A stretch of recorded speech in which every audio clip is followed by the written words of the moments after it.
Video को pause करके एक बार लास्ट वाले पैराग्राफ को पढ़ो, इसका आपको मतलब बता रहा हूँ।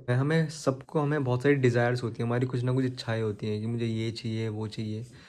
पर हम कभी भी अपने आप से ये सवाल नहीं करते। जैसे मान लो कुछ भारी सामान, जैसे वो तो हमें चाहिए ही होते हैं, जैसे कपड़े हो गया, ठीक है। जैसे आज के समय में फ़ोन की ज़रूरत है अपने काम पूरे करने के लिए, बहुत सारे कामों के लिए किससे फ़ोन पे बात करनी है, तो ये उनकी बात नहीं कर रहा। पर हम जैसे मान लो एक अब जैसे मान लो एक छोटे से एग्जांपल से बता रहा हूँ।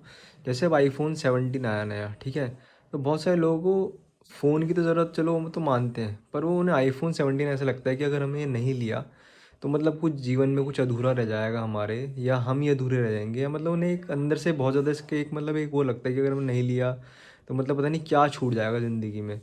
तो ये यहाँ पे वही बता रहा है, we don't know whether we are rich और poor, we have never gone deep down into ourselves and discovered what is.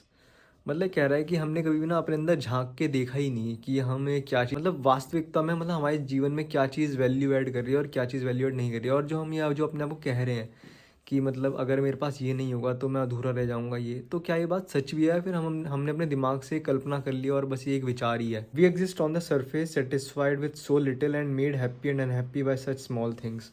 ये कह रहा है मान लो अगर आपको वो चीज़ मिल भी जाती है ना, तो ऐसा क्या हो जाएगा जीवन में, मतलब कि आप उससे इतने ज़्यादा खुश हो जाओगे। क्योंकि आपने भी देखा होगा कि अगर हम कोई चीज़, हमें जिसकी बहुत कामना भी इच्छा भी होती है, अवर पेटी माइंड्स हैव पेटी प्रॉब्लम्स। कह रहा है कि जो हमारा दिमाग है ना, वो इन बातों की वजह से इतना छोटा हो गया है, इतना संकीर्ण होकर रह गया है। और जो हमारी प्रॉब्लम्स हैं वो भी बहुत छोटी छोटी हैं और उनके जवाब भी बहुत छोटे छोटे हैं। कि जैसे मान लो आपको कुछ बहुत बड़ी प्रॉब्लम है और आपने उसका सॉल्यूशन बहुत इतना सा कर दिया। मान लो आपके जीवन पूरा कॉन्फ्लिक्ट से भरा हुआ है, ठीक है। आपने पर उसका कॉन्फ्लिक्ट को देखने की बजाय कि प्रॉब्लम कॉन्फ्लिक्ट क्यों हो रहा है मेरे अंदर, आपने कुछ उसका एक सुपरफिशियल एक आंसर ढूंढ लिया। जैसे मान लो कि कहीं घूम के आ जाते हैं, या कुछ मसाला डोसा खा जाते हैं, या कोई गैजेट खरीद लेते हैं। मतलब आपने जो मूल प्रश्न था ना, आपने उसको तो देखा नहीं।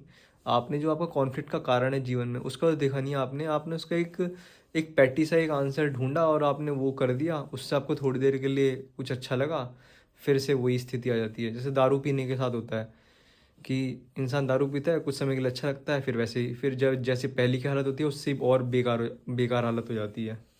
और हम इसमें लिखा है and so we spend our days, और हम अपने जीवन भी इसी तरीके से, मतलब अपने दिन मतलब बिताते रहते हैं हम ऐसी। We don't love when we do it, it is always with fear and frustration, with sorrow and longing. मतलब अगर हम कुछ काम भी कर रहे हैं ना जीवन में, तो इसलिए कर रहे हैं कि हमारे अंदर कुछ डर है, या हमें कुछ चाहिए, या कुछ है। तो इससे आपके जीवन में ना कभी भी शांति का आपको वो नहीं मिल पाएगी एक वजह ना। आपका जीवन बस कॉन्फ्लिक्ट में ही चलता रहेगा।